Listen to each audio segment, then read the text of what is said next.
بسم الله الرحمن الرحيم. الآن يا فضيلة الدكتور إنعام بارك الله فيك، نحن قلنا بأن التجويد هو عبارة عن رياضة فك، عبارة عن رياضة فك. معنى ذلك أن الإنسان حتى يصل إلى الإتقان لابد أن يجهد نفسه في هذا المكان الصغير جدا حتى يستطيع أن يضع كل شيء في موضعه. وهذا يكون سهلا إذا كان الإنسان صغيرا، ثم عندما يكبر يتعب قليلا شيئا ما. والنبي صلى الله عليه وسلم وصف هذا التعب فقال يتتعتع فيه، يعني جزء من التعتعة.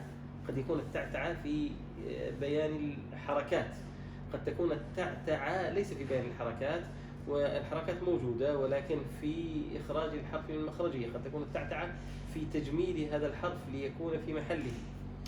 فرياضة الفك هي كما قال ابن الجزري رحمه الله تعالى: وليس بينه وبين تركه إلا رياضة امرئ بفكه. وهو ينقل هذه العبارة عن أبي عمرو الداري، وقد نقل هذا عن علماء السابقين. إذن يمكن أن نقول نحن: أعوذ بالله من الشيطان الرجيم، بسم الله الرحمن الرحيم، الحمد لله رب العالمين، الرحمن الرحيم. هناك شيء من التجويد، هناك شيء من التغني، هناك شيء من الترتيل، لكن الحقيقة أنه ما في رياضة فك. هذا مستقر، الشفتان لا تتحركان كما ينبغي. بينما الذي يقرأ لا بد أن يحرك هذه المنطقة في موضعها التحريك المناسب. طبعا كل ما صغرت المنطقة يكون التحريك فيه شيء من المشقة، لكن هذه المشقة تزال إذا الإنسان ألف من الصغار. فيقول أعوذ. الآن الهمزة، شوف الآن حركة الفم، أعوذ. ألاحظ ضم الشفتين عند النطق بالواو، عند النطق بالضمة. أعوذ. ولذلك يقول الإمام الطيبي: والحرف بعد الضم لن يتما إلا بضم الشفتين ضما، وذو انفتاح بانفتاح للفم يتم، والمكسور بالكسر فهمي. إذن هذه مفتوحة، أعو وليس أعو. أعوذ بالله، أعوذ، ليس هكذا. أعوذ بالله من الشيطان الرجيم. نعم، أعوذ بالله من مش أعو. أيوة أحسنت. أعوذ بالله من الشيطان الرجيم. هذا ممتاز. الآن بعدها نأتي إلى الذال. هذه الذال من حروف الجهر، يعني أن النفس لا يجري فيها. الهمس، حروف الهمس، فحتى لو شخص سكت نعم. النفس يجري فيها. الذال النفس لا يجري فيها. ما صاحبتها التي يجري النفس فيها؟ هي الثاء، لأن الثاء من مخرج الذال. إذن عندنا الذال النفس لا يجري فيها، الثاء النفس يجري فيها. ولذلك التفريق هنا بين الثاء والذال هو في الجهر، هذه مجهورة وهذه مهموسة. طيب نأتي إلى الشدة والرخاوة. شديدها لفظ أجد قط بكت. حروف الشدة هي أجد قط بكت. ما معنى الشدة؟ الصوت لا يجري. معنى ذلك إذا نطقها الإنسان ساكنة انكتم الصوت لا يجري في أجد قط بكت. بينما حروف الرخاء، طبعا هناك حروف البينية للعمر، حروف الرخاوة الصوت يجري. طيب الذال هذه هل هي من حروف الشدة؟ لا، لأنه أجد قط بكت. هل هي من حروف البينية التي هي المرحلة المتوسطة بين الرخاوة والشدة التي هي للعمر؟ نقول لا. طيب هل هي من حروف الرخاوة؟ نعم. معنى ذلك أن الصوت يجري فيها. إذن صار الذال لا يجري فيها النفس ويجري فيها ماذا؟ الصوت. فكيف تنطق؟ أعوذ. ذ. لاحظ ذ. أيوة ذ. لاحظ هذا الصوت الذي يجري، ذ. هذا الصوت يجري عند السكون، ذ. هذا الصوت يجري لكن لا يوجد نفس لأنها من حروف الجهر. إذن أعوذ ذو. نعم. أعوذ بالله. أيوة. أيوة بس ضم شفتين عند النطق بالواو وضمة الذال. أعوذ. أعوذ. أيوة بس ما زال الشفتين عادي تحتاج إلى تدريب. تدريب ما هو الذي يعينك على التدريب؟ ما هو الذي يعينك؟ التلفون. تلفون نعم. كاميرا فيديو. عندما تتكلم انظر إلى الفيديو. عندما تقرأ اقرأ ثم ارجع بعد ما تقرأ وتنتهي ارجع انظر إلى نفسك. أنت بنفسك رويدا ستكتسب ملكة. كان الشيخ أيمن سويد الله يذكره بخير ذكره لما أقرأ عليه طبعا كان على التلفون، يعني التلفون قد ظهر لكن اللي هو الجوال، لكن كان يقول لي تعرف الشيخ الصالح؟ الشيخ الصالح قلت له من الشيخ الصالح؟ قال المرآة. الصالح. الشيخ الصالح هو المرآة. الآن التلفون هو يقوم مقام المرآة. ها؟ هذا الشيخ الصالح الذي ينبغي أن ذكره الله بخير ذكر الشيخ أيمن، يعني هو سيد أهل الأداء في هذا العصر. فهذا يعينك طبعا. هذا ما معنى الرياضة؟ طيب ينبغي أن نفيد فائدة ثانية، أن نستفيد فائدة ثانية.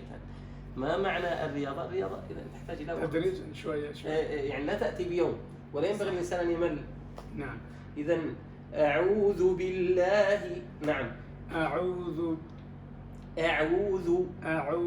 أحسنت. أعوذ بالله من الشيطان الرجيم. جيد ما شاء الله تمام. نعم جيد. أعدها وأريد أن تصورها لنفسك وتنظر فيها. نعم. تمام. لا تتردد، لأنه لما ينتقد الإنسان يعني خلاص يصبح عنده لا شيخ ما عنده فوبيا. أعوذ بالله من الشيطان الرجيم.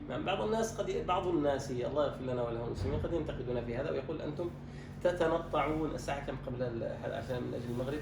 يقول أنتم ربما تتنطعون وتنطقون كذا وكذا وكذا وكذا. 18. نعم. أي نعم. فتتنطعون. نقول نحن لا نتنطع، نحن نتعلم. صح. نحن نتعلم، لأن النبي صلى الله عليه وسلم ذكر هذا، قال الماهر بالقرآن. عندنا هذا الماهر بالقرآن مع السفر الكرام البراء. ثم ذكر المرتبة الثانية والذي يقرأ القرآن ويتتعتع فيه، وفي لفظ وهو عليه شاق. إذا هناك من يكون عليه شاق، هذا ليس من التنطع. هذا وإلا فقد هلك المتنطعون. المتنطعون هم الذين يغلون، هذا ليس غلو، هذا تعلم. صحيح صدقت يا شيخ. أعوذ بالله من الشيطان الرجيم. هذا جيد، بقي فقط كيف تكمل ضمة الذال، وهذا ليس الآن. لا تعيدها. هذا تتدرب عليه وتنظر إلى الشيخ الصالح الذي صار هو التلفون في البيت. نعم. في البيت إن شاء الله. بسم الله الرحمن الرحيم. أيوة أعيدها لي هذه. بسم الله. بي الآن شوف قلنا والمكسور بالكسر فهمي. بي مش باء. بسم الله باء ليس باء. بسم الله الرحمن الرحيم. بسم الله الرحمن الرحيم. أحسنت ما شاء الله. إن الذين وصلنا إن الذين آمنوا والذين هادوا. نعم. هنا الآية 62 لا بأس يلا. إن الذين آمنوا. الآية 62 من سورة البقرة. إن الذي هنا الكسرة تسمى الكسرة الطويلة، يعني التي هي المد الياء المادية. إن الذي لابد من إخلاص الكسر، لا نقول الذي. إن الذين آمنوا والذين هادوا والنصارى والصابئين من. ممتاز. الآن هذه المرحلة التي هي إخلاص الكسر عرفناها. نعم. طيب عرفنا إخلاص الكسر. نعم صح. الآن نأتي إلى ماذا؟ القراءة الأنفية. القراءة ماذا؟ الأنفية. هذه القراءة التي نجعل هذه طبعا من لحون القراءة ومن أخطاء القراءة أن يقرأ الإنسان قراءة أنفية. كيف أنفية؟ يعني هو الأنف يتعلق بحرفين الميم والنون، فنحن نجعله يتعلق بجميع الحروف، فنقول إن الذين آمنوا آمنوا. طيب كيف الحل للتغلب على القراءة الأنفية؟ كيف نعرف هل أنا أقرأ قراءة أنفية أو لا؟ أيوة، بأن أضع هذا اليد على الأنف، على الأنف. فعند النون طبعا سأتعب، عند النون والميم سأتعب، لأنه النون والميم يخرج من هنا بطريقة أو بأخرى، له تعلق بهذا سواء كان مظهرا حتى لو كان مظهرا.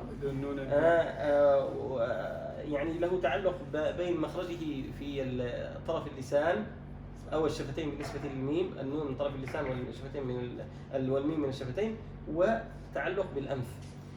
لكن بقية الأحرف لا أتعب، الأصل لا أتعب. صحيح. يعني مثلا هادوا، لو قلت والذين هادوا، الآن الأنف واضح. صح. فإيش أعمل؟ هادوا، إذا ما زال هادوا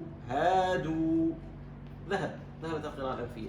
إذا المطلوب أن نبعد القراءة الأنفية. طيب إن الذين آمنوا والذين، لا تمد مد زائد، هذا طبيعي. إن الذين آمنوا والذين هادوا. نعم. إن الذين، هنا الذين آمنوا والذين هادوا من الأخطاء المشهورة فيها، آمنوا والذين من الأخطاء المشهورة، إما المد الزائد فيقول آمنوا والذين، هذا خطأ لأنه زاد في المد. وإما أن يدغم فيقول آمنوا والذين، إن الذين آمنوا والذين هادوا، هذا خطأ أيضا. الحل أن تأتي بالمد طبيعي، لأنه هنا لا يوجد إدغام، مع أنه هناك متماثلين أحدهما سبق بالسكون، يعني عندنا واو آمنوا و، الأصل الإدغام في المتماثلين إذا سبق أحدهما بالسكون إلا أن يكون حرف مد، هذا حرف مد. إن الذين آمنوا والذين. نعم. إن الذين آمنوا والذين، لا تزد، آمنوا والذين، إن الذين آمنوا والذين هادوا والنصارى والصابئين من آمن بالله واليوم، بالله خلاص الكسر، مش بالله، بالله، من آمن بالله واليوم الآخر وعمل صالحا فله، صالحا. لا الآن أنا أخشى من المغرب، من دخول المغرب. الإخفاء عند الفاء، تستعد وأنت تنطق التنوين التي هي نون، التنوين نون، تستعد للنطق بالفاء، والفاء يخرج من أطراف الثنايا مع الشفة السفلى. وعمل صالحا وعمل صالحا فلهم أجرهم عند ربهم ولا، لا تبتدئ، يعني أعد، فلهم أجرهم ضمة شفتين عند الضمان، فلهم أجرهم، أحسن، فلهم أجرهم ولا عند ربهم ولا خوف عليهم ولا هم يحزنون. أحسن. نسأل الله تعالى أن يزيح عنا الخوف والحزن. الآن نقوم لأنه من أجل الصلاة. نعم صحيح.